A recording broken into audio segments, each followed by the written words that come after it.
Excuse me. All right, good afternoon, gentlemen.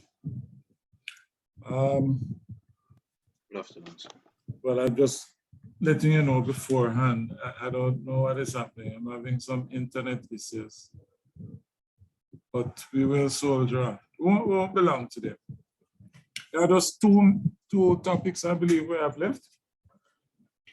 We need to look at transformer protection and generator protection. All right. So I want to talk about the transformer today. I made an effort to go through your exam. Okay, I'll just comment briefly on it.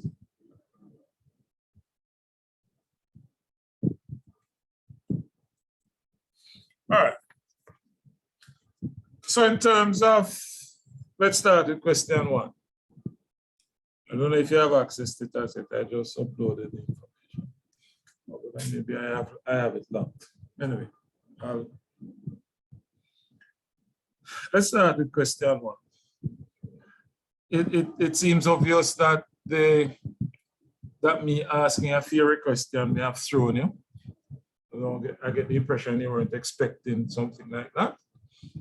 Be that as it may, we asked and we highlighted the word fully explain.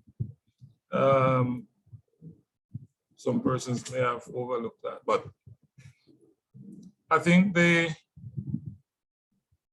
all the information is in your notes, so I don't need to spend too much time on that. All right, so the correction that was being pointed out at the time of the test was the IET instead of IEC. But I trust you would have appreciated that it's IEC. Yeah? All right, so what were the key things in this question? Firstly, what we're trying to find is VEF. When we looked at the example for CT selection, all right, we use both what was happening in terms of calculating VGH. Remember that?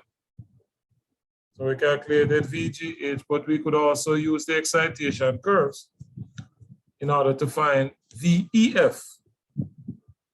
So VGH would have considered the relay and the connecting wires, while VEF would also include the secondary resistance of your CT. All right. So I think where I saw maybe one person making the error is that with the 355 top, the individual went ahead and used 0.125 a second time instead of using the 0.168 for that. What is it? 350? How about all that? There's no 350 on it. Well, that was what I was asking during the test. Oh. There was no 350, so. Oh, there was no 350. All right. So how did I see that? How did I miss that? Anyway, oh,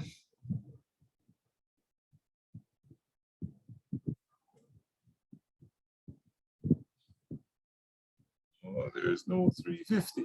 How did I miss that? All right.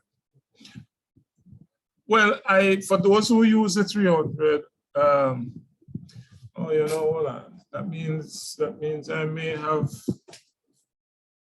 have done somebody a disservice.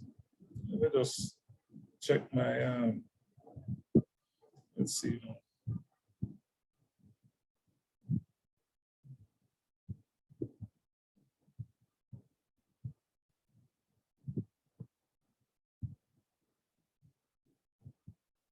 Okay.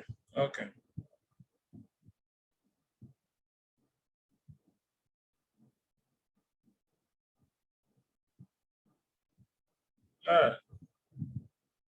Yeah, so so Buchanan, I owe you a couple marks. Just a couple. Just a couple. Just a couple. Okay. I will not penalize the other people, but I owe you a couple. I overlooked that. All right. And you actually pointed it out, eh? So Johnson, I hope I am the only lecturer telling you this. But you look like you need to carry a typewriter to the exam. You Yeah. Yes, I'm aware the handwriting was off, sir. Yeah, I can't read. Apologize for that, sir.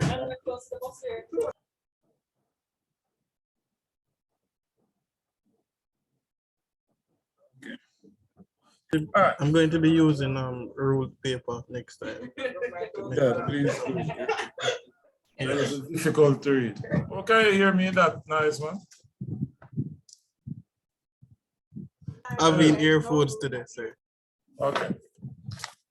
All right, so that was question one. Question two. Nothing scary about that one. I don't think anybody struggled with that. Oh, all right. Since you're a close-knit group, I suppose I can speak specifically to persons. No, Mr. Buchanan, I appreciate your desire to be accurate. But when you are in a position where it is impossible to estimate, them 20% that you're estimating to get 120 milliamps. I was just waiting for you to look up to verify that you wear glasses, but even with the best lenses, it's kind of hard to make that sort of estimate, all right? Yes, sir. And that is a lesson in of itself, because to an extent, that is what you're going to have in protection, right? Where you will never be able to get the exact number, right? Just in some texts, you will see them talking about, some of their opening comments would be that, I think it's in Blackburn, that protection is a science and also an art. All right? So some things you will just have to round up. You wouldn't be able to say that it was 120 milliseconds or 90 milliseconds. All right? So I'll just make that note. All right.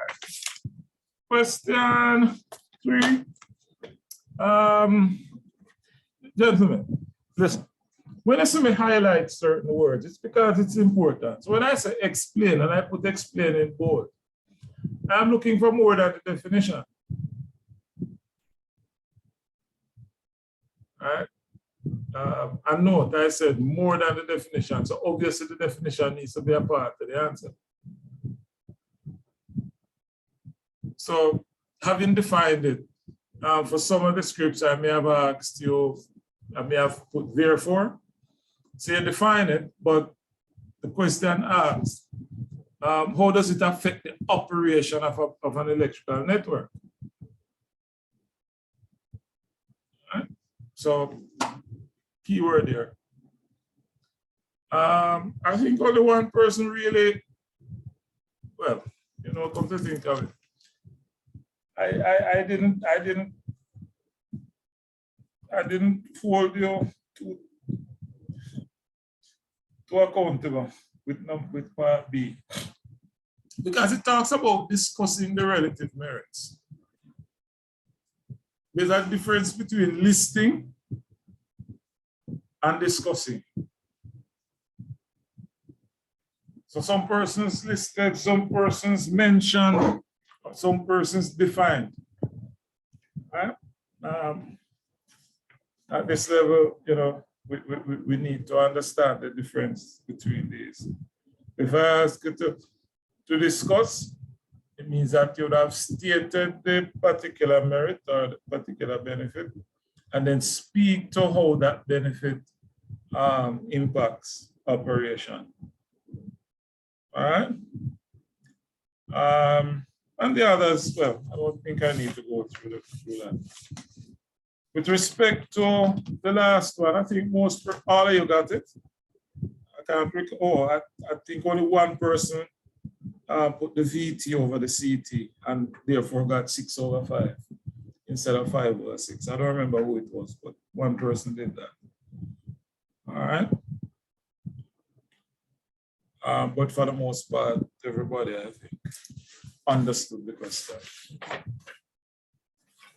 So I must admit, I was expecting some 80s and 90s, but you know, I'll work with it. This is your first assessment. You have a taste of what a protection exam looks like, and so you should be okay going forward. You have any questions or concerns regarding the paper?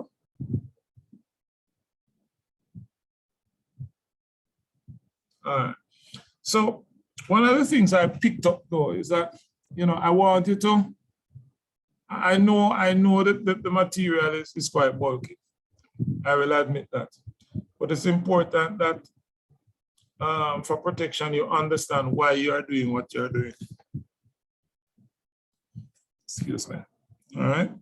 So this is a little more than networks, where you know, apply to procedures, or even in power systems, you have some formulas, you just know when to apply them.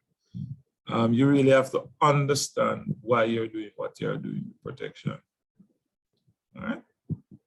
All right. So I believe this is already posted in the lecture notes, but I'll just go through it and talk a little about transformer protection. Mr. Johnson, Mr. Duncan, I sent an invitation to you for the OER. Either you're interested? Did you see it? Yes, sir. I sent a message to you indicating my interest. Okay. Did you see it, sir? Well, probably not since you asked. You sent it via Schoology? Yes, sir. All right, I will check later on. I haven't seen it. I haven't seen it. I know I saw Mr. Buchanan. Oh, all right. Yes, it is. Okay. All right. Whoa. All right, so I'll pass that on. So, we're talking about your transformer. And we know the purpose of a transformer. Transformer is simply there to connect two systems of different voltage levels. That's its real purpose. It also helps to isolate the network in terms of separating the network, right? And this is done by use of the different windings. So we have our delta, which causes zero sequence to stop at a particular point in the network, etc. So transformers is a very important piece of equipment, right? Yes, we appreciate the different voltage levels that it facilitates, but as I just mentioned, there are other uses. So it's important that we try and keep this particular part of the power system in operation, and we must seek to protect it appropriately. Now, you have gone through your machines, you have gone through those modules, and you understand how a transformer works. You understand the basic operation, right? The mutual inductance and that sort of thing. You understand about the core, what's the real purpose of the core. You understand about losses associated with your transformer, right? You have your I² R losses, you have your core losses, your winding losses. You understand all of that, okay? What we are now going to be doing is to put that component in the power system and look at one, its construction, its operation, and see how we go about protecting this component or this part of the system. Okay. Now, depending on the use of the transformer, you can use a fuse as protection, or you can have, as we are saying here, an elaborate protection scheme. So in terms of fuse, if you look on the pole-mounted transformers, you would usually see a fuse protecting that. Okay, it's not that it's not important, but in the scheme of things, that's good enough. You also now have deployed across the Jamaican network what we call self-protected transformers, right? SPTs, and these transformers have a breaker on them, right? And when they malfunction for whatever reason, then you would see a red light on the transformer itself. Okay, so you can have those. You can have with your fuse, etc., etc., etc. But then you can move now to having a transformer where you are monitoring almost everything that the transformer does. You're looking at whether or not it's getting too hot. You are looking at on the taps, you are looking at whether or not there is gas being produced. And all of these will tell you that something is happening with the transformer. We're dealing with a power system, we're talking about protection, which means that at some point, whether as a result of service or fault, you're gonna lose power on the system. The transformer is an electromagnetic device, and therefore it relies on the flow of current for its magnetism. So when you have a power outage, the question is there enough magnetism, right, remaining in the core of the transformer? Those things we have to look at, because the normal protection that we apply to your transformer, or one of the standard forms of protection that is applied, is differential protection. However, when you're energizing a transformer or re-energizing a transformer, what you're gonna have is that and this now depends on the amount of flux that is retained in the transformer core. You're gonna have current being drawn by the transformer to build the magnetic field within the core. But you're not simultaneously getting an output from the transformer. Now, if we recall how the differential system works, that in of itself should suggest that you have a fault. But based on what we know we're doing, we are just re-energizing the system. There's no fault. So we're going to talk about that. So we look at all of these things. We look at some of the possible fault conditions that may occur and how they are mitigated. All right. So that's part of what we call that elaborate scheme, right? As I said before, your differential protection is one of the methods or one of the common methods used for transformer protection. Now, in terms of continued operation, a fault that is created in any part of the network on the line, right? The fault current will have to pass through the transformer, because the transformer, technically speaking, is taking power from the generator. And so the generator has to provide that fault current, okay? Now, because you have the fault on the network and the fault current is passing through. Now, given that if it is that the fault is not on the transformer, it's external to the transformer, that fault current, when it passes through, would not necessarily trigger the differential system, because it is seeing the same current coming in as going out. And I know that sort of sounds funny, given that we know that the primary and the secondary currents of the transformer are different. But in terms of the turns ratio we use for the CTs, right? The current on either side will become the same. But going back to what I was saying.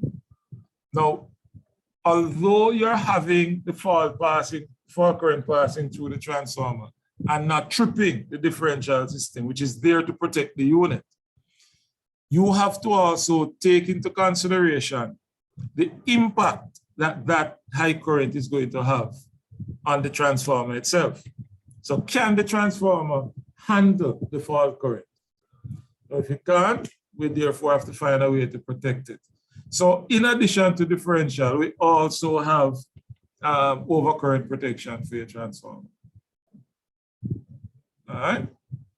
So even in the event that the fault is not on the unit, you want to ensure that currents above a certain level will not be allowed to pass through the winding.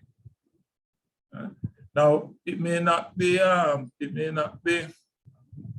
evident, but large fault currents can have a mechanical impact on your transformer. Right? In the same way, low voltage or low frequency can have an impact on the transformer, a mechanical impact on the transformer. We'll talk about that. So differential provides the best overall protection. Right? And of course, we have already spoken about high impedance grounding, which helps in terms of providing unit protection where the possibility of saturation of your CTs exists. All right. So the transformer in this case would be that unit. We looked at it generally to say you have a true fault, right? And the impact it may have on your CTs. And so we spoke about the high impedance grounding. So that's we call it my general introduction. Now your winding faults are going to be dependent on the earthing resistance, and you have already proven this with your lab 1, where when you change the neutral earthing resistance on the transformer, you also change the fault currents. So as you increase that neutral earthing, then you are going to reduce the magnitude of the fault current. But of course, and we will look at this in more detail when we think about the generator. But if you are going to reduce the fault current by increasing the neutral resistance, you have to bear in mind that if you are then using earth fault protection and you are reducing that fault current, that you are running the risk of it not operating as quickly as you would wish. You with me? So it's again, it comes back now to the science and art. I know I can reduce the fault current by having the earthing resistance. I can increase that earthing resistance, but by increasing the earthing resistance, you're also reducing the fault current that will go to your relay. You understand me? All right, I hope you do. All right, the leakage reactance, which comes down to the unit itself, the transformer itself. And of course, where on the winding you have the fault, right? Because if, you know, where the fault occurs means that you will be having a certain percentage of the winding voltage being used to create the fault. So the closer you are to the neutral point, then the lower will be the current, because you're tapping off a smaller portion of the winding. All right. The other thing we need to think about would be the windings that we have. Now, our focus, for the most part, would be on star and delta, but I just want to throw in the mix. We're not doing machines, but just throw in the mix that you also have other winding configurations, such as zigzag. So, but for our purposes, we're talking about star and delta. All right, so in terms of information, just drilling down now where the impact of the winding is concerned. All right. So if you have a star connected and a grounded star, yeah, through an impedance, the current will be dependent on the value of the earthing impedance. And we have already said that. Right? And it's also impacted by the distance from the neutron. Okay, so the further away we go from the neutron, it means that we are tapping off more of the winding, so you get a larger voltage, and by extension, a larger current. But quite frankly, whilst this is all true and this is, this is all the theory, it is really not that important, because once we have a winding fault, it means that it's going to create it's going to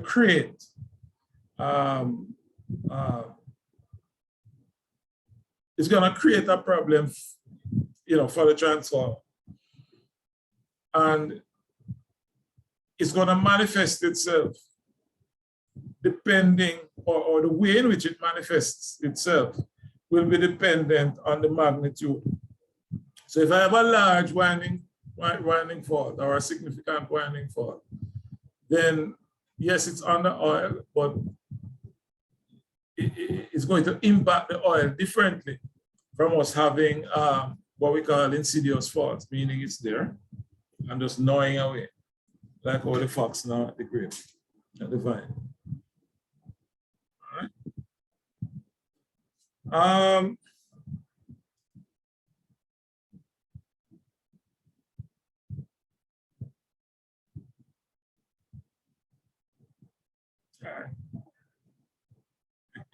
There's nothing I need to add to the other one, but you can take it.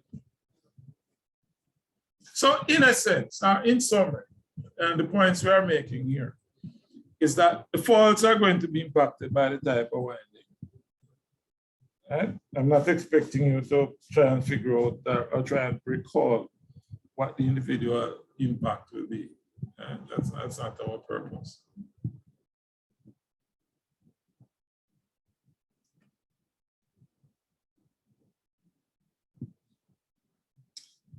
Oh, by the way, Mr. Johnson, I need your address. What else do I need? I need your address to complete that. Email address? No. Yeah, I need that for the function tomorrow, but I function Thursday. Oh, my home address. Yeah. Okay. All right.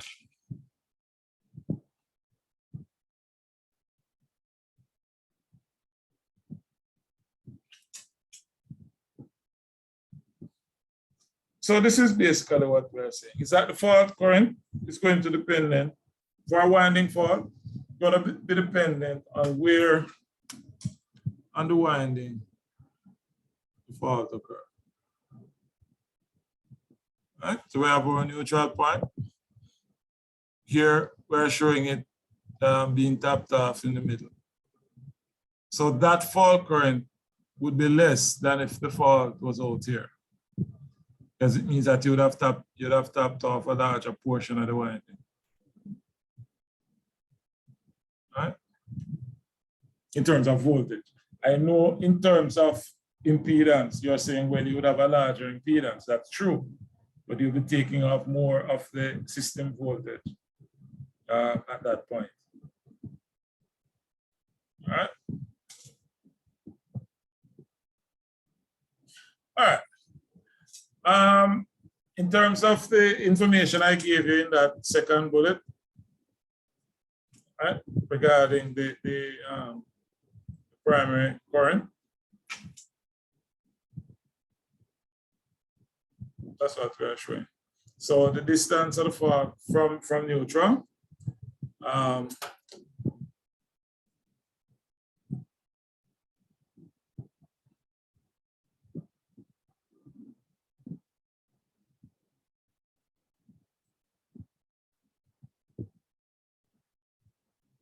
Not a one-on-one relationship, obviously.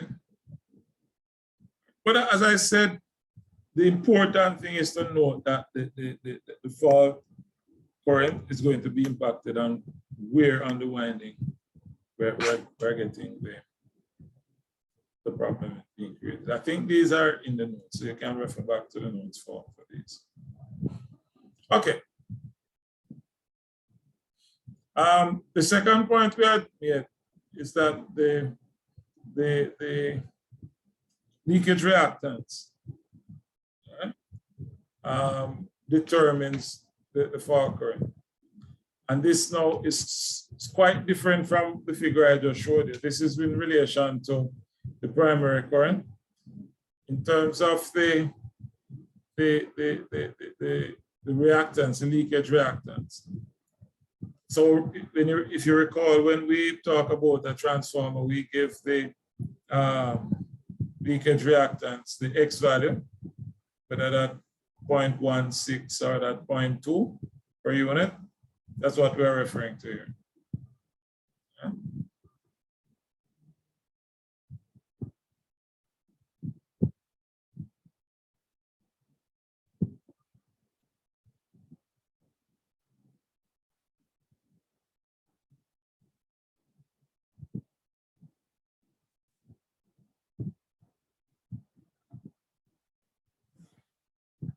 All right. So in terms of the relationship, again, we're not asking you to try and record these. All right. Just for you to understand and appreciate that there is a relationship where the fault occurs, as well as the winding, the type of winding that we're using. So all that we have spoken about thus far has to do with your star. For your delta, all right,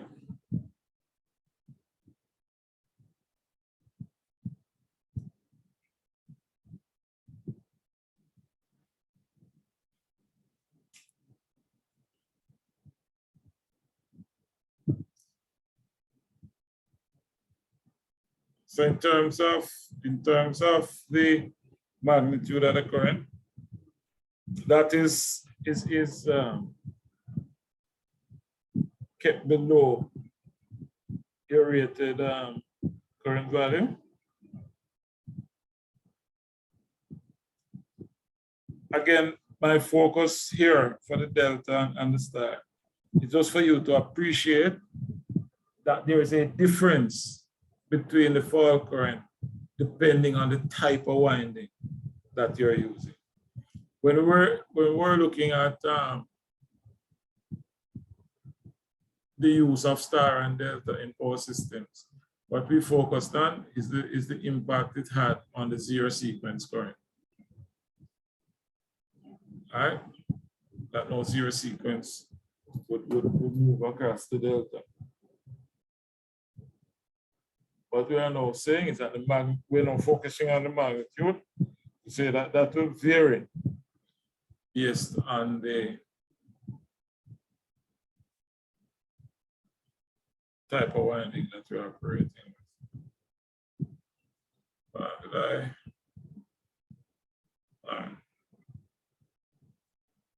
Okay, you all right? Yes, sir. You look so tired. Sir, I just have a headache, that's all. And it's not because you check Schoology before the class, right? No, sir, didn't check Schoology. Just making sure. Making sure I did not have anything to do with the headache. Yes, sir. Okay.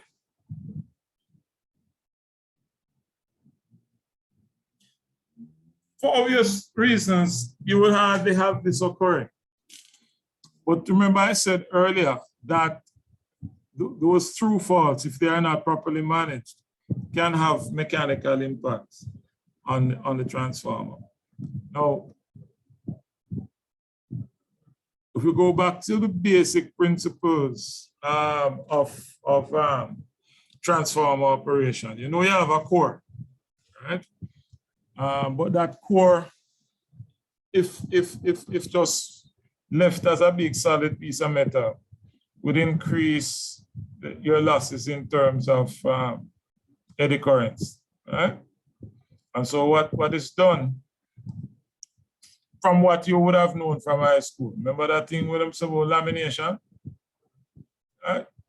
Those big transformers that you see in the substation also have a laminated core.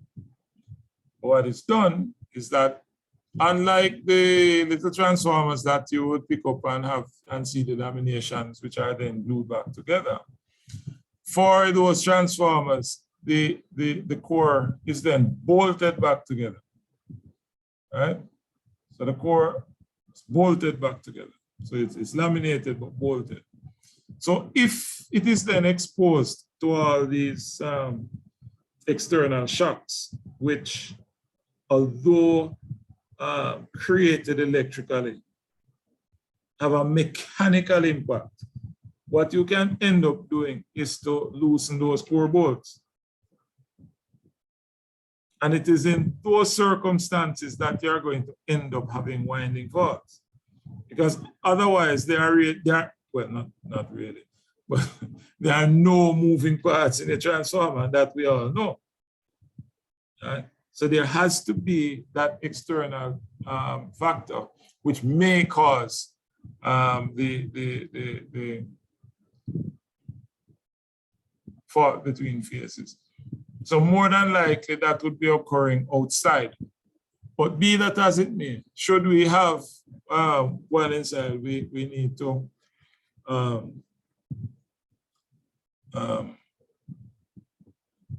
know how to treat with it, or know its impact, or understand its impact.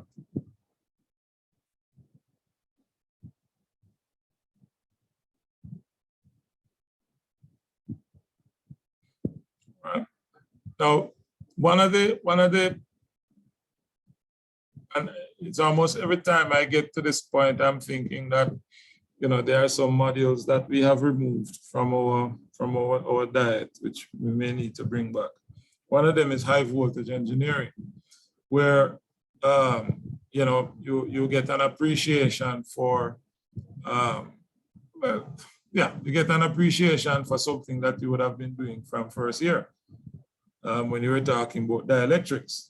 Remember, you were talking about dielectrics from 6-1. Right? It's the same basic principle that we are using here for these high voltage pieces of equipment. So for some transformers, depending on the size, right? Some transformers, based on the size, you may use for insulation what we refer to as impregnated paper, which is just paper soaked in oil. All right, so those are dry core transformers.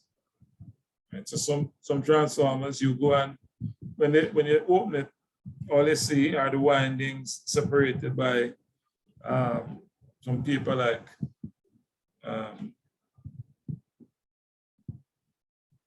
material. But then you also have transformers whose core or whose insulation comes from oil. Right? And we are saying here that you can have that insulation breakdown due to external short circuits. So as I said before, although the fault is not on the transformer, you have to manage the magnitude of current that will pass through it. Because if you have the fault external to the unit still has to carry the fault current to the fault point. Are you with me? So you have to manage what passes through. All right.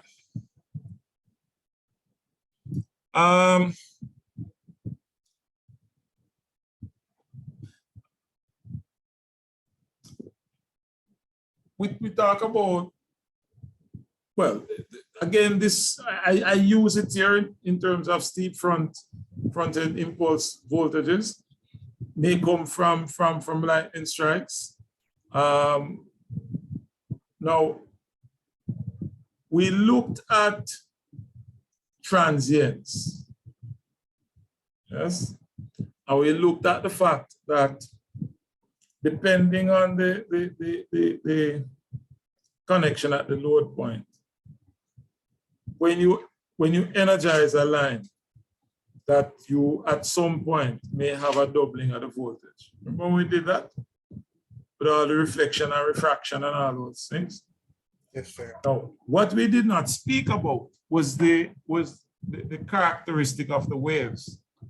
So you'd have a similar wave form, all right, for a switching as well as a lightning pulse. However, the difference between the two would be in terms of the rise and fall. So one is a lot sharper, one is a little more gradual. All right. So the impact of these steep front impulse voltages, which comes from whatever transient, whatever noise, which I'm defining here as an unwanted signal, impacts the system, right? It can cause damage. Yeah, let me keep it as simple as that. It can cause damage to your transformer. Oh, this is just an English thing. In reading your test just now, one of you, I think, used the word damages. Damage is never pluralized unless you're in court. All right. So when you use the word damages, it is the payment you get or the ruling that is handed down. The penalty handed down in court. That's damages. Otherwise, it's damage. Don't worry. They taught me the difference when I was about your age. So don't feel bad. All right? Okay. So you can say I didn't teach you something in English. Okay. So in terms of the relationship, again, you know, I need to take these slides out because it's not something I expect you to consider. So let's talk about interturn faults. All right. And these now are those faults. You have a winding, but of course, you know that the material that is used to make the winding is insulated. You're aware of that, right? So it's insulated and it's in insulated an insulation medium. Now, interturn faults means that the insulation on the winding itself becomes damaged, and you then end up with a hot spot. All right.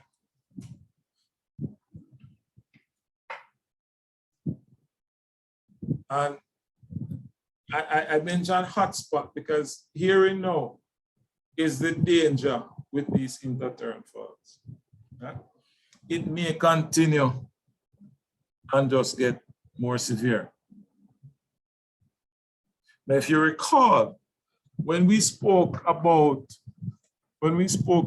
your protection, when we introduced the protection system, and we spoke about the relay, we said that the relay was used to either initiate separation or to send an alarm. Okay.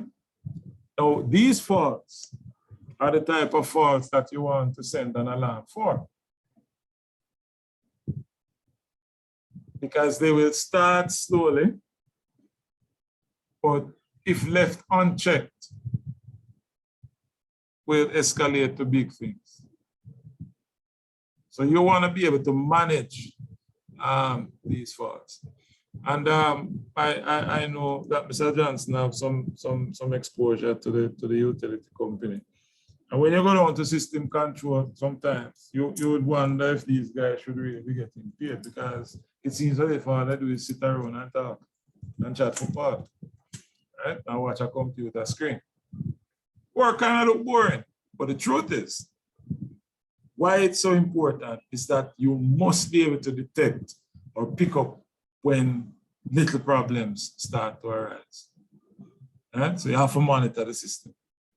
It's not just looking at these pretty screens and you see something like Power World and that it look all nice and fancy. All right? You have to be able to determine when the abnormalities are coming in by way of alarms. Right? It's best to manage the start of these faults than to allow them to escalate so that you have to remove the transformer or you're forced to remove the transformer. It's best to go and do your switching, take out the transformer, have it repaired or whatever you want to do with it, and then restore it to proper operation.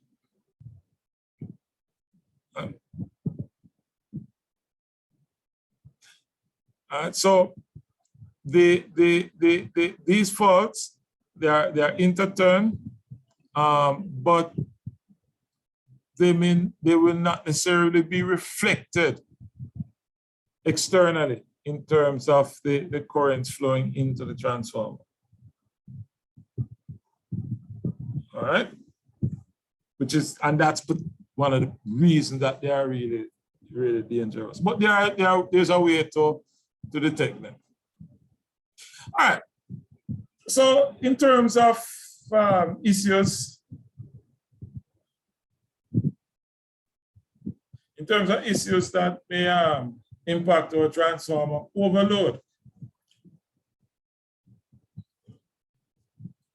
We have a transformer, but understand that there will be occasions that you have to overload a transformer. However, what you are given is a time limit.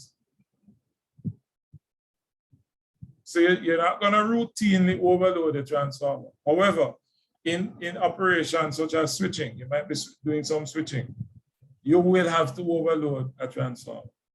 But the proviso is that you do so for a limited time. Right? So overloads can mess with the transformer. System faults, and we have spoken about that. Over voltages. Right? And we know voltage is a function of, or let me say it the other way around. Insulation is a function of voltage, right?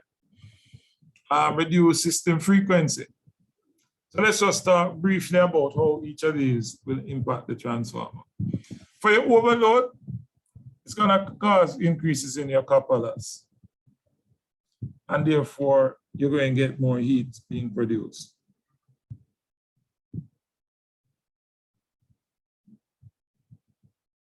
So you have transformers which are force-cooled.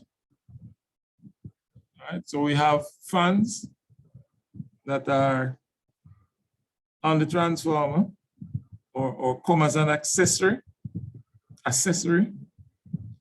for the transformer. And a damaged fan, a fan that is not working, should trigger an alarm.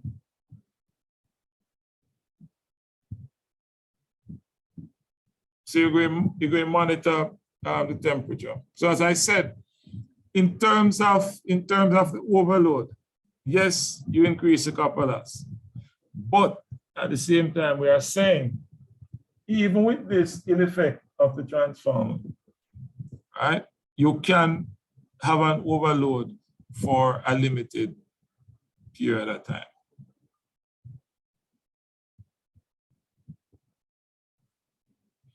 All right, do we have this?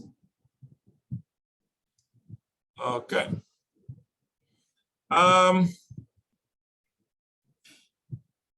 So in terms of the fault current and considering the time that we can allow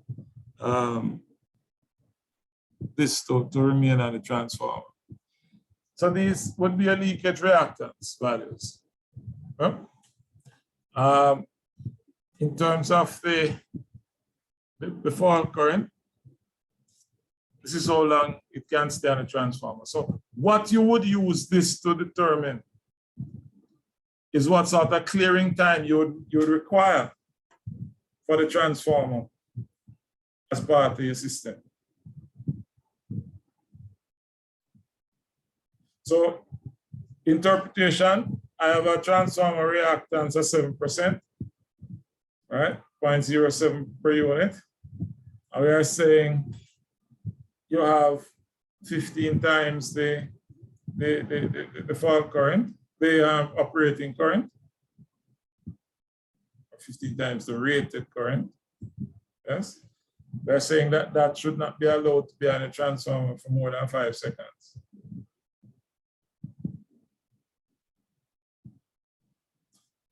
You have a 4 up to 25 should not be allowed for more than 2 seconds.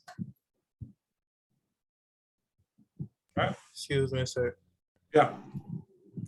These are, I'm presuming, would be standardized ratings. Hmm? These would be standardized ratings, or is it something that you get off the nameplate? This would be what you would get for this particular unit. But we are giving you some examples of what would exist.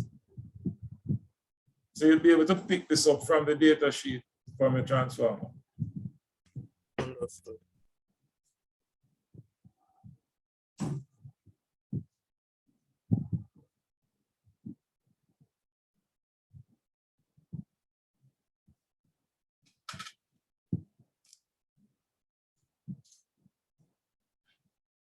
Well, I will not claim that I have the same headache as Ms. Gray, but I am beat, man.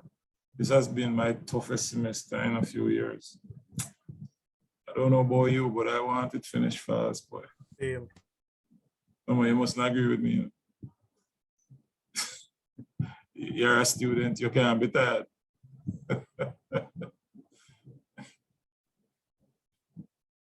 All right.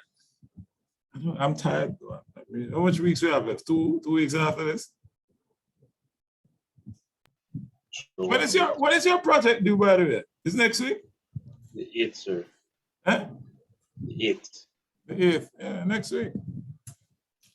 How is it going? Sir, you didn't give us. Huh? I don't think you gave us.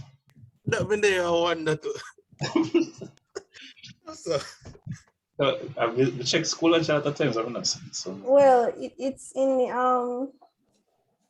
the upload point is first, so the PowerPoint that you shared with us the first day of class, the last couple of slides. I'm sure I gave you the project. Maybe I didn't give you the project. What kind of argument now, Mr. Mr. Duncan? So you're telling me you haven't started anything as yet? no, sir. No, no, brave, so.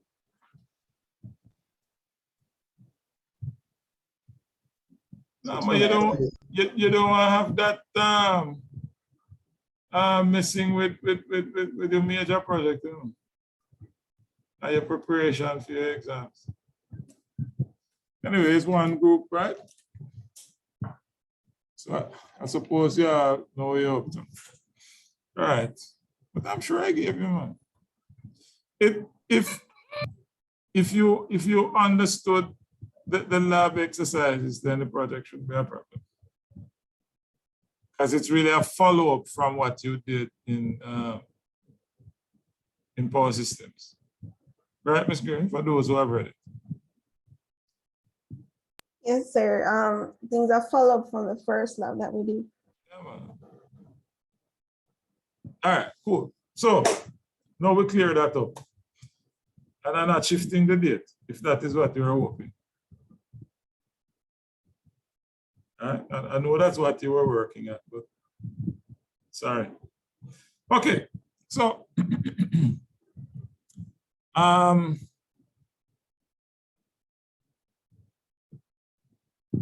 what this is saying to us, again, we didn't really spend much time on it, but the tripping will occur because of the time for tripping. It would be beyond that first cycle. So there's very little possibility of escaping the impact of the fault current. I hope they understand that. So if you think of the even the SF6, for example, SF6 breaker operates in 3 cycles, right?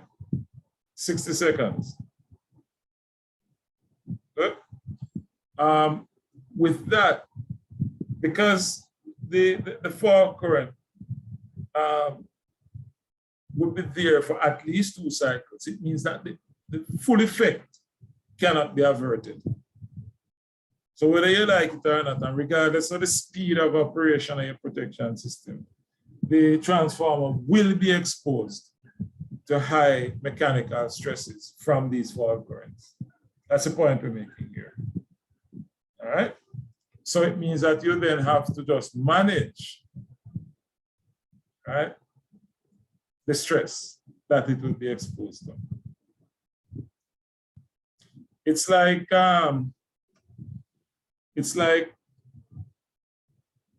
building a skyscraper. Not that I know much about it, but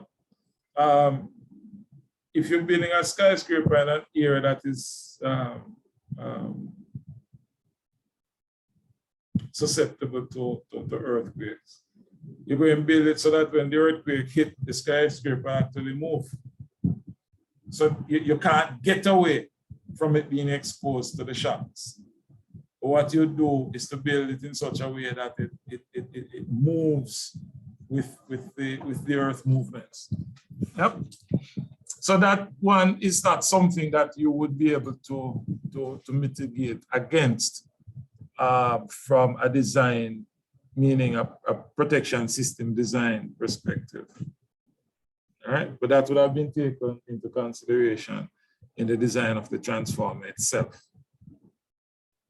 All right, because as I said, given when it is impacted and the fastest operation that we know, right, it will have that mechanical impact. All right.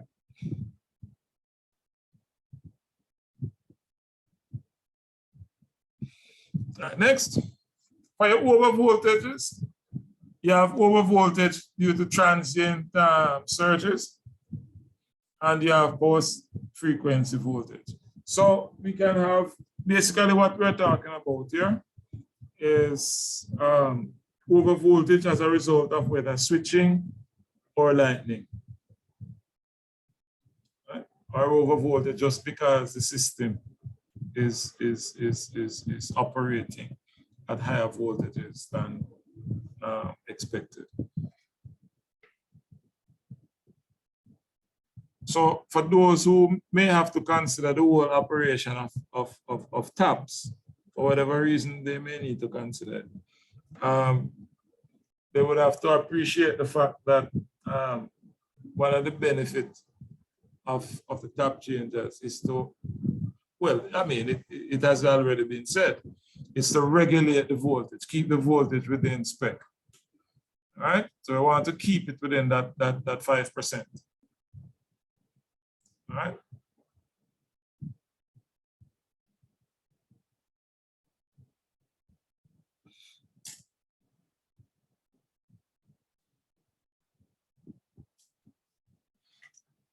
So, oh my God, I tell you, I have given you guys a deal. Still not carry about the transit. Every time I read something like this, I say I need to carry it to the substation.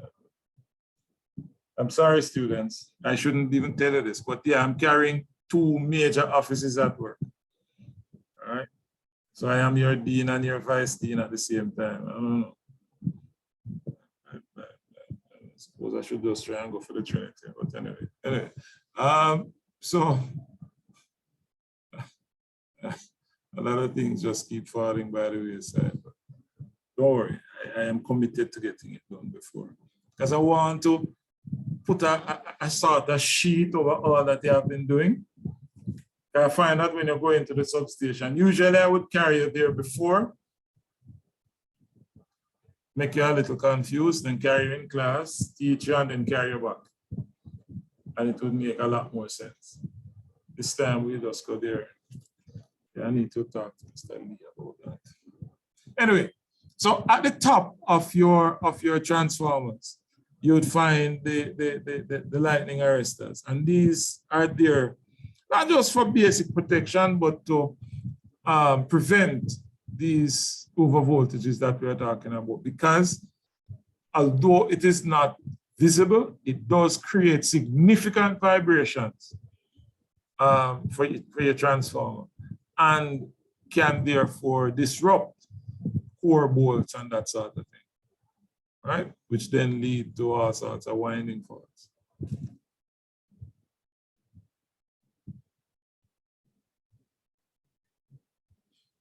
All right. For the power frequency, all right, what we're saying, it may occur simply by, well, changing in loading conditions. Yeah, I think I would keep it at that.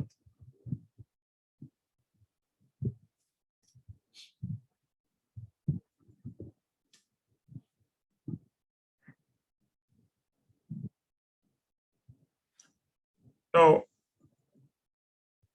although this is what I was referring to at the time, but if the working flux increases and we have a proportional increase in magnetizing current, what this would trigger is a situation where you now start seeing more current going into your primary than what's coming out to your secondary. And yes, I know that the values are different, but in terms of the turns ratio of the transformer, as well as the turns ratio of the CTs, the current in will be equal to the current out. All right. But what we are saying now, if you are seeing an increase in the magnetizing current, that current that is being taken in from magnetization is not adding any or providing any useful benefit to the load. All it is doing is going in to supply flux to the core. So when you look at your differential system, what it will be saying to you is that you're getting more in, you're getting less out, therefore the fault is on the transformer. So you run the risk of the transformer tripping for this reason. Well, not the transformer, but the protection system for the transformer operating.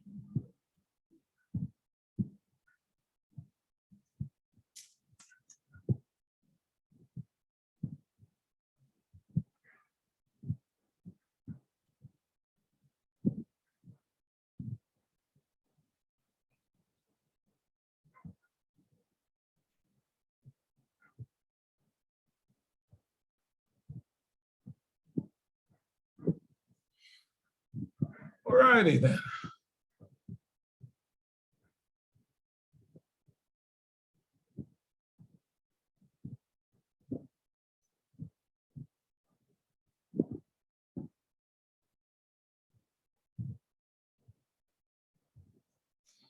All right, so the impact here is that you end up, I think I skipped one there, yeah.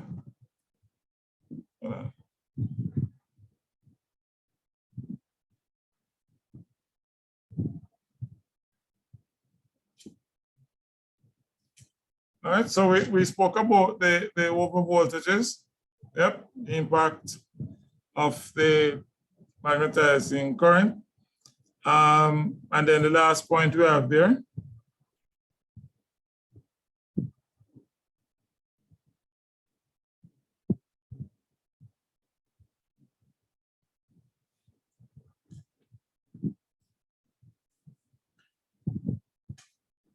So once you, and I mean, if you take it from the simple that you have looked at from your in high school, when you looked at the core of your transformer, you realize that there are tightly stacked. The laminations are tightly stacked. Right? Now, if you were to have situations where core bolts are loosened, then it means that you are running all sorts of risks in terms of, additional vibration, damage to core, and then resulting in fault.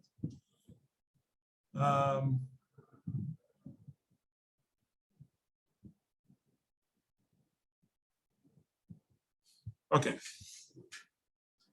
Similar issues can arise from the having a low frequency.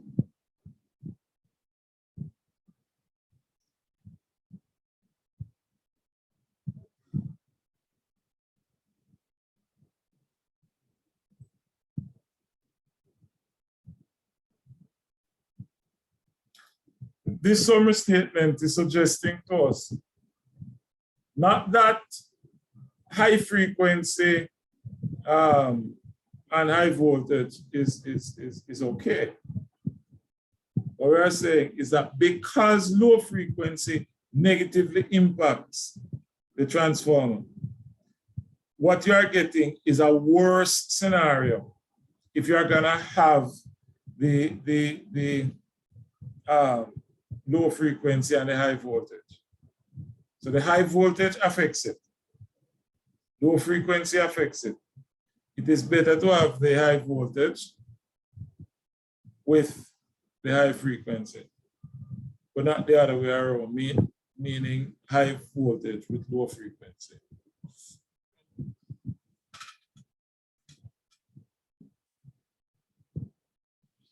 Okay, so I have hinted at it quite a bit this afternoon.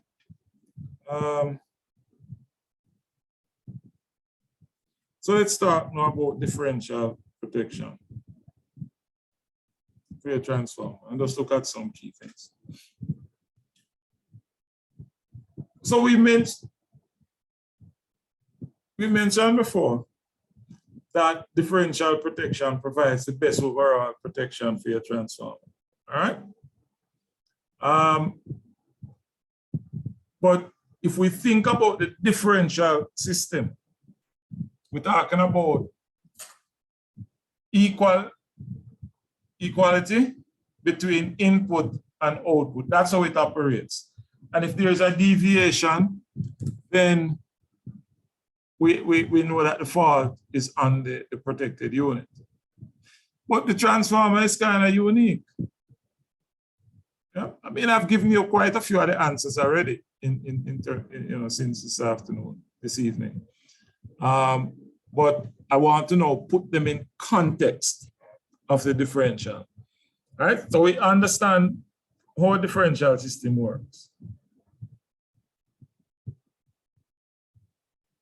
Now we're going to look specifically at the design of your transformer and how it will then force us to take into consideration the operational features of your transformer. All right, so one, first challenge we have as far as differential is with respect to magnetizing inrush current. All right, and as I said before, if you have a transformer that is de-energized,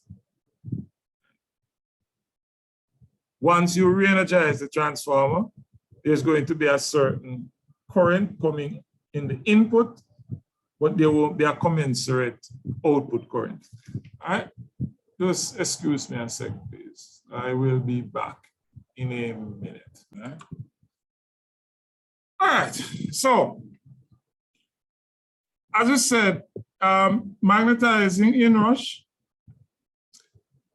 is a normal phenomenon, because for the transformer to work, you understand the whole business of neutral induction, right?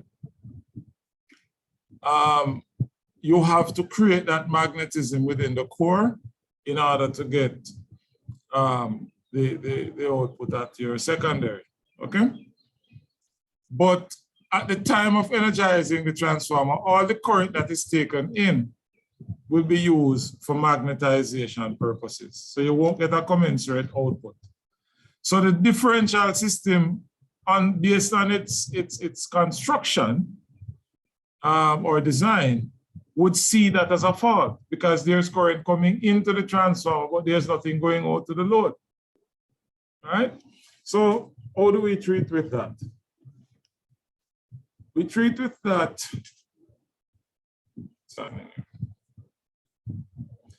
Right?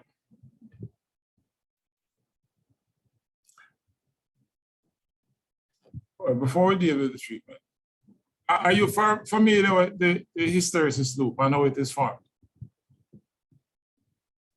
You introduce it to us. I introduce it to you. Couple All right. episodes. All right, let me go over it quickly then. We start at the origin. All right? And what we do is to magnetize. So you would have the magnetic. All right, so that's the magnetic curve, magnetizing curve. You then reverse the current. And so in reversing the current, but when it gets to this point, and the flux there would represent the amount of magnetism that is retained. In reversing the current, now this is the signal you're putting in. So you're putting in an AC signal, right? So from 0 to peak, you're bringing it up. Bringing it back to 0, yes? And then when you reverse it, you get it to this point. Now, this portion, let me try and get another color ink. This portion would be a residual flux. All right? This.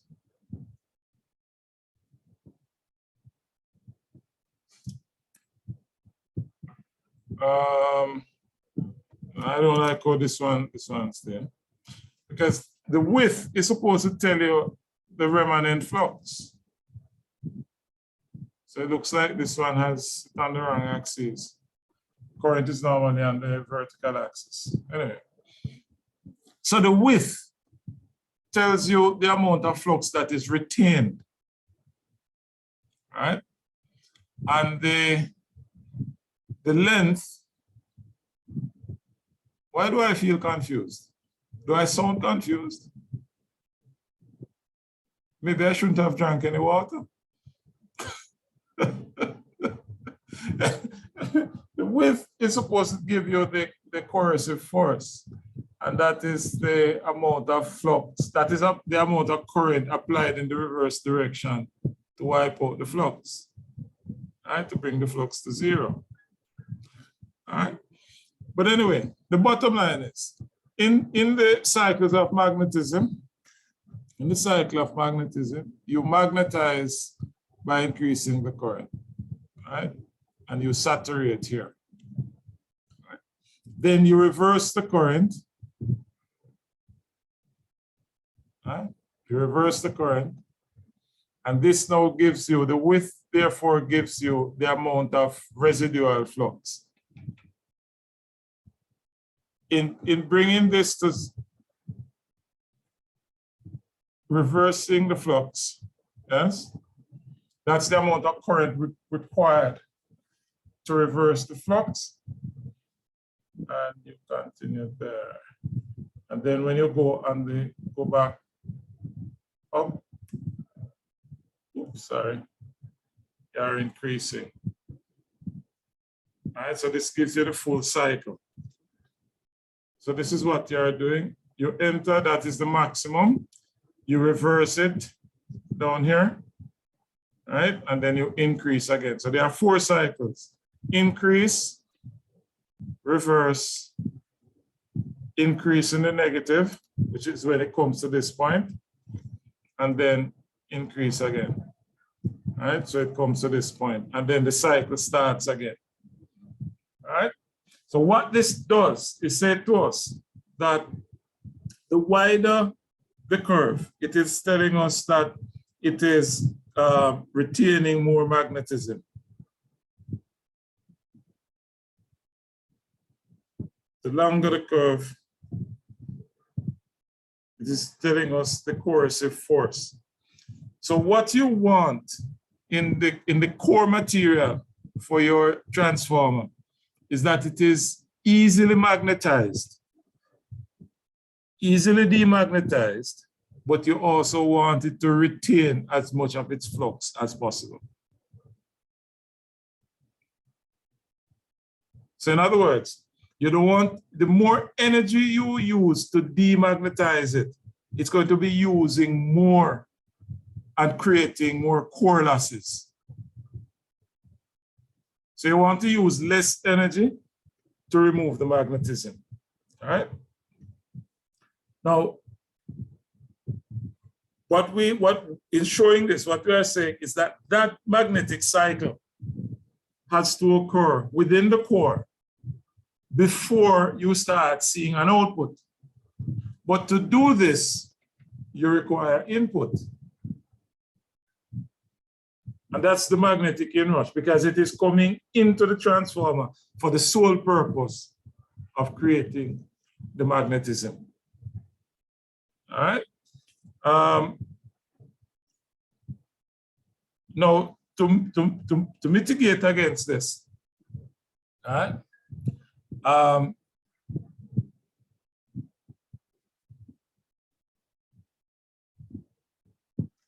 there are two things, or two primary ways that we use to ensure that differential system does not operate. One is that the inrush current has what we refer to as significant second and third harmonic components.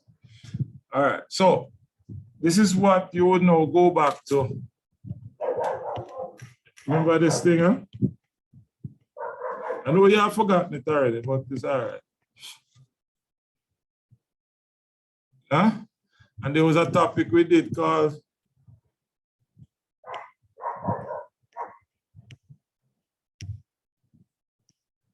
you remember that thing, right? I'm just writing it. I mean, you may have forgotten it. But anyway, we did another thing called complex waves. All right? And what you would have done is to do the harmonic analysis on the complex wave.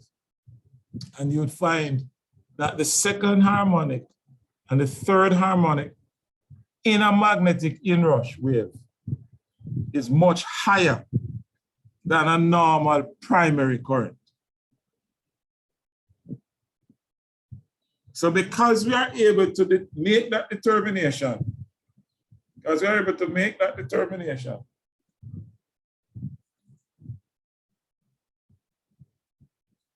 we can then use what are known as harmonic restraint coils.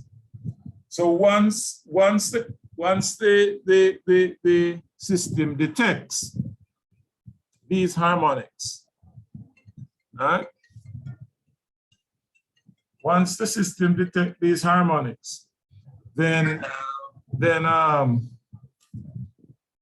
it would not operate, because it would recognize that the current at the input are inrush currents. Now, if it was a fault, if there's a fault on the transformer, then the current going in would not have these harmonics, and so the differential would trip. If it's a true fault, the differential would not trip. However, your overcurrent system would. We understand that? You can say that again, please.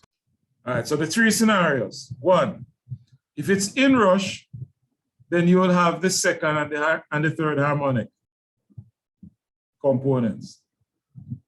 And we're talking now about the primary current. All right? So the harmonic restraint coils would detect that it's magnetizing current and would therefore not operate.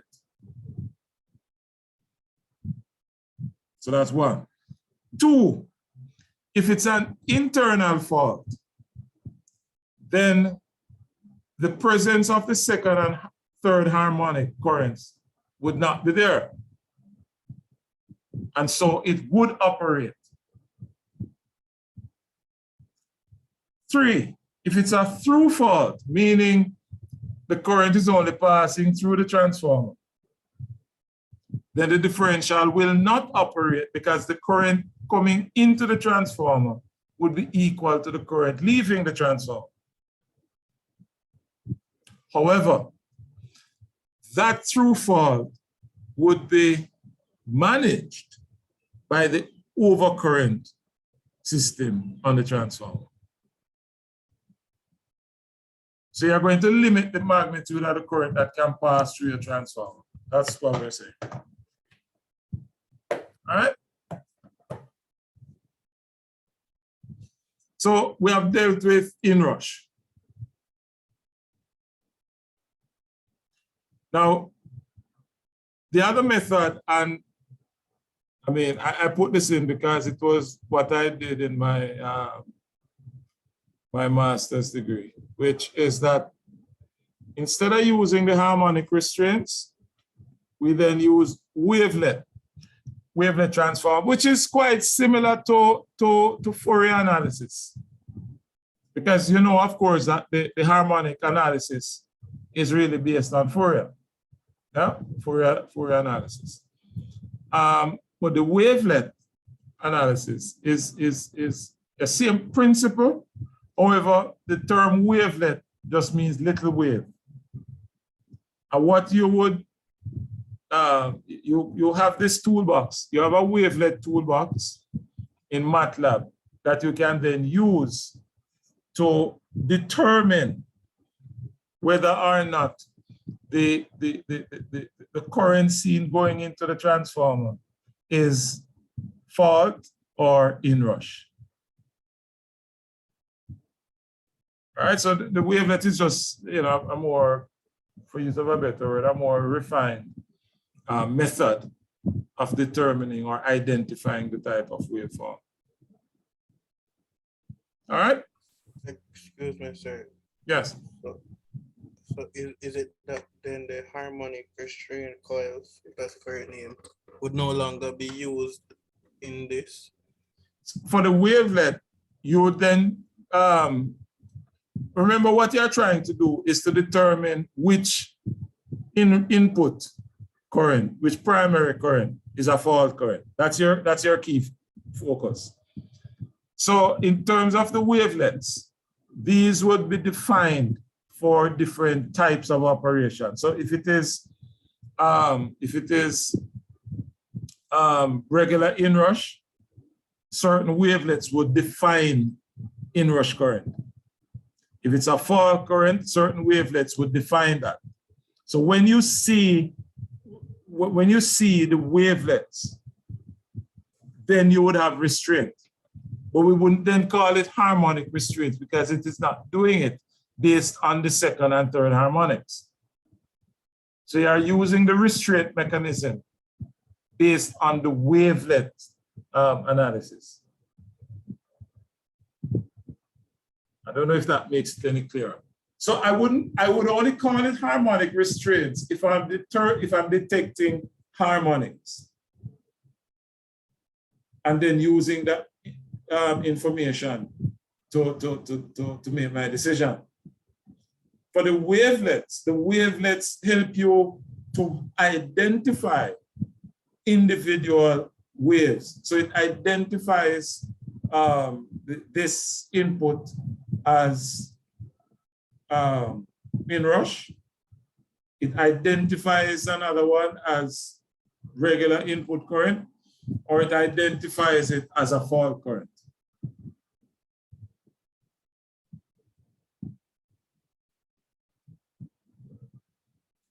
So in terms of the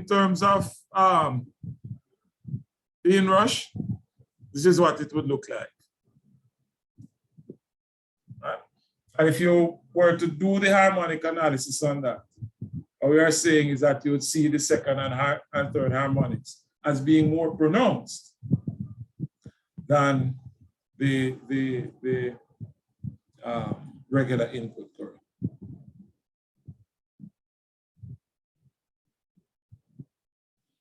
All right.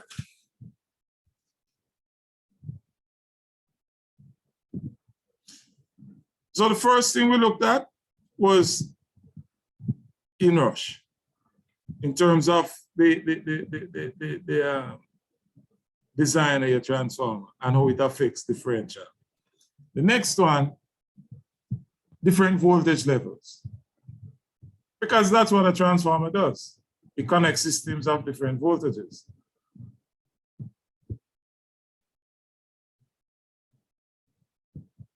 And to mitigate against that, we use the ratios of the CTs. Yes?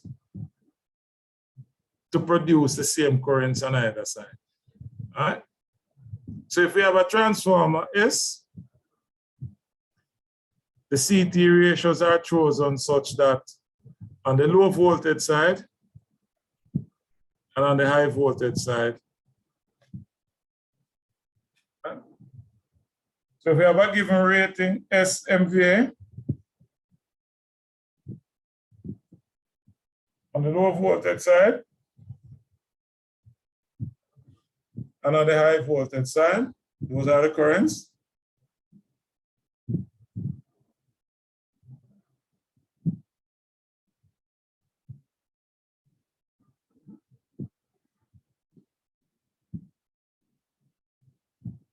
So to better understand what we're saying here,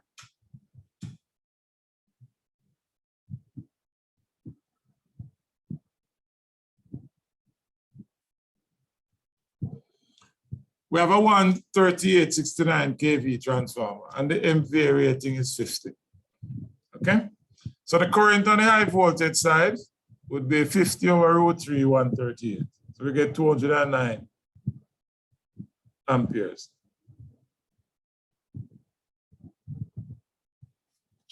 And on the low voltage side, all right,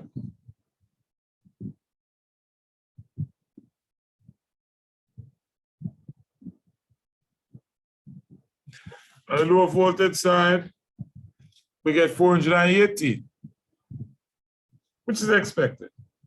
All right? The lower voltage will give you the higher current. Since this is a 2-to-1 transformer, then the current would also be in the ratio 2-to-1 or 1-to-2. All right? So the CTs that will be chosen,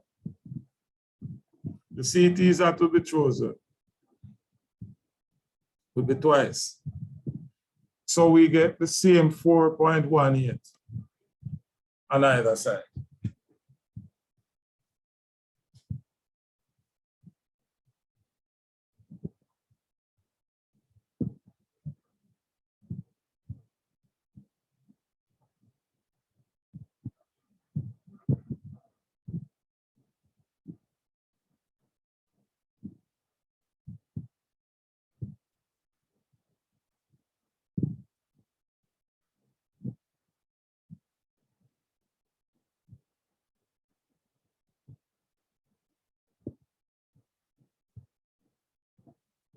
Is that clear?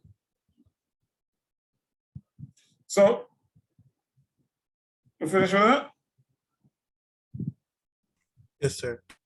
All right, so generally, if you have a transformer of turns ratio, K/1, that's from the primary to the secondary, the turns ratio of the CTs,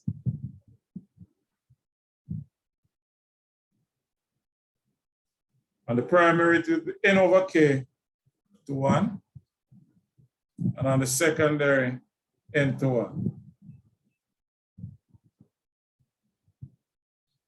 So in that example, the turns ratio was 2-to-1. So on the primary, whatever we would have chosen for the secondary would have used half on the primary. So if I chose the 500-to-1 or 500-to-5, it should be 100-to-1. Okay? So if I choose the 500 to 5 on the secondary, then on the primary, it would be the 500 over 2. So that's why we use the 250. Let's go back to the example. So this would be the 250. The N21 would be the 500 to 5. All right?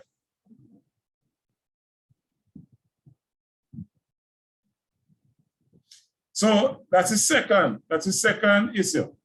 So the first issue is inrush. The second one is the fact that we have different voltage levels. But we do that by the choice we make for the CTs. All right? The next issue we have for your differential system is that you have a phase shift for your delta Y connections. So we know for your delta Y, there's a phase shift of 30 degrees, yes?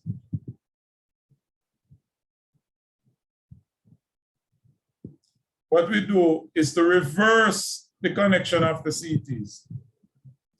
So if the transformer is delta Y, then we'll connect the CTs Y delta.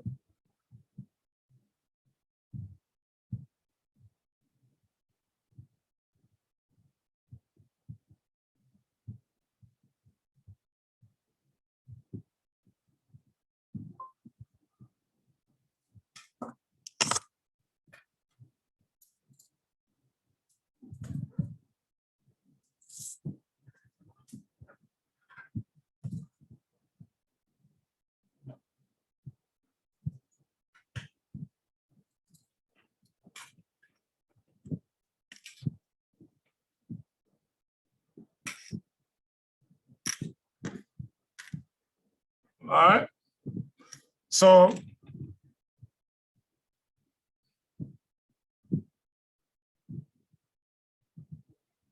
in terms of the connection, I don't know if you can see that clearly. So on the right-hand side, we have delta. And we have star, sorry. What am I telling you? No, this is not a good evening for me at all, boy. Anyway, you have star on the right. You have delta on the left. All right? So where you have the delta winding, you connect the CTs in star. Where you have the star, you connect the CTs in delta.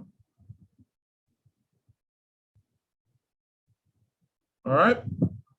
So that's what you need to remember. So to deal with the phase shift, we reverse the connections of the transformer. So again, I repeat, the first issue we have with the transformer, inrush. The second one, the difference in voltage levels.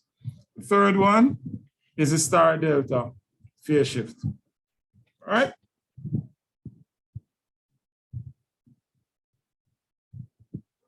And then the last one, transformer taps.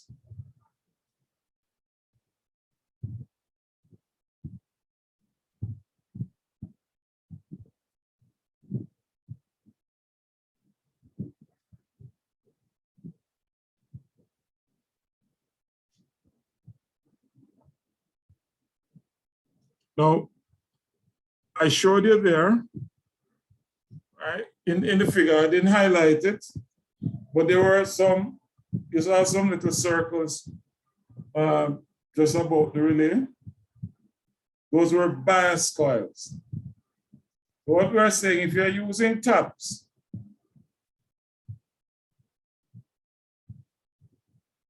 right, it means that the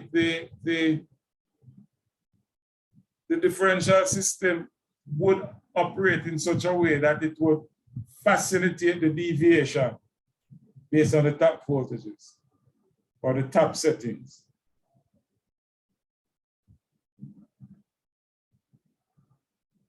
So there would not be a strict adherence to one-on-one matching on either side.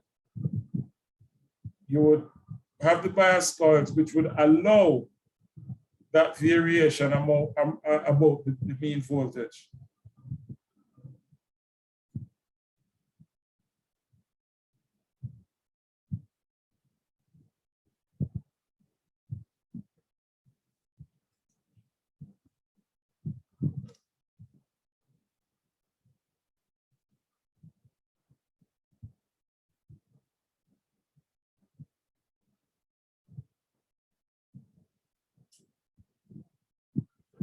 All right. So those are the 4 conditions. And I think that those 4 conditions are riveted in your head, right?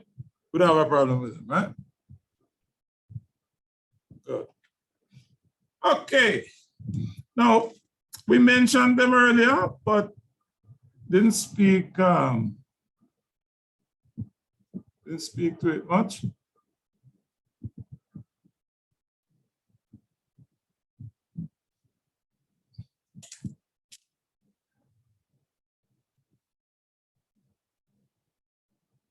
Mentioned the use of fuses. Yep. So, and you already had, I'm sure I gave you an assignment on fuses. I gave you an assignment on fuses and breakers, right? A reading assignment. Yes, sir. Okay.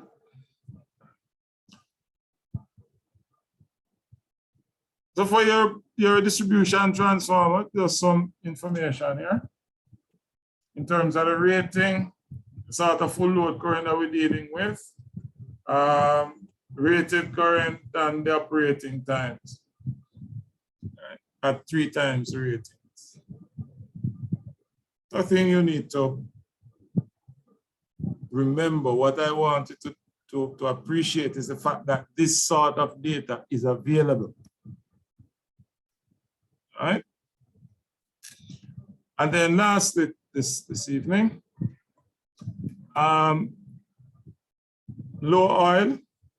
So you have oil level indicators.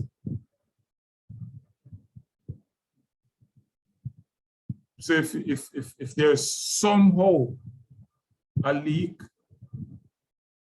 on the system, therefore causing the oil to escape, and I dare say you will actually go into the substation and see areas around the transformer looking greasy. You will see it. It requires some attention. But once you get to low oil, it means that you are now exposing the windings, and it needs to be attended to immediately. So you have those indicators. All right.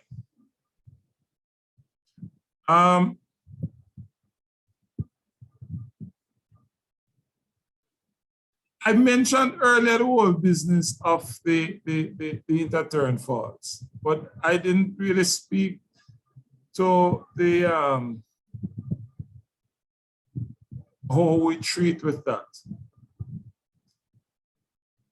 So you have what is known as a buckholes relay. Did I go through that with you before? It was an assignment in power systems. I gave you as an assignment? As a reading assignment. Oh, okay, good. All right. So in terms of the faults on the oil,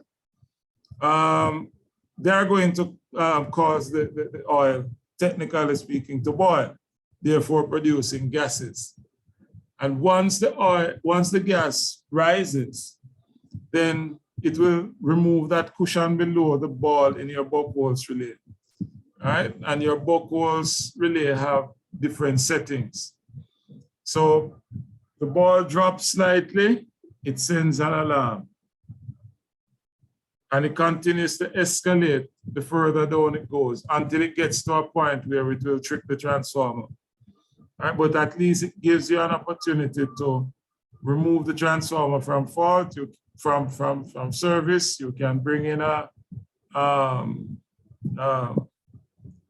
portable transformer, yes. Remove the faulted one from phase, from operation, and then have it repaired and replaced. And I'm speaking against the background of you not wanting to impact customers, right? And I am assuming that that is where we are at in our lovely country. All right. One of the,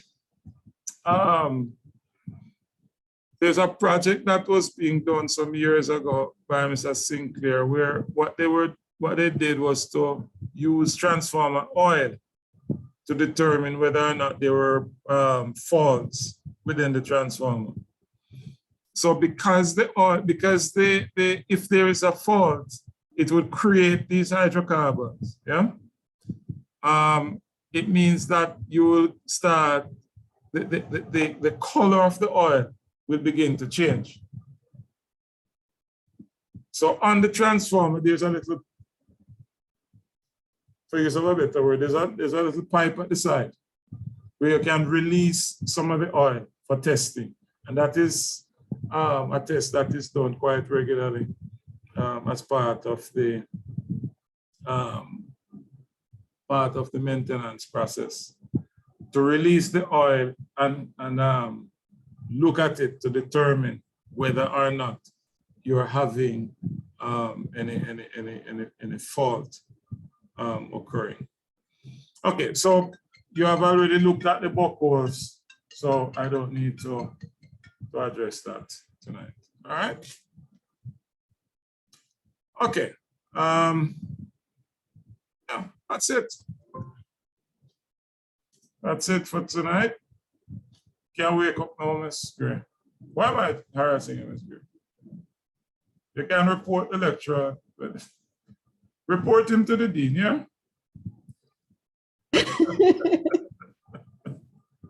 All right. All right, so I will pass your names on to the OUR, and you should be getting an invitation tomorrow. All right, so have a good evening. So Duncan, I shouldn't put your name. What you have for the Thursday? Oh, yeah, unavailable, so can't work, sir. Can you guys give me somebody else? I need 5. I have 4 already. All right, I'm gonna fill out my spreadsheet and hopefully you'll send me an email soon. All right, have a good one. Take care. You too, sir. Later, sir. Good.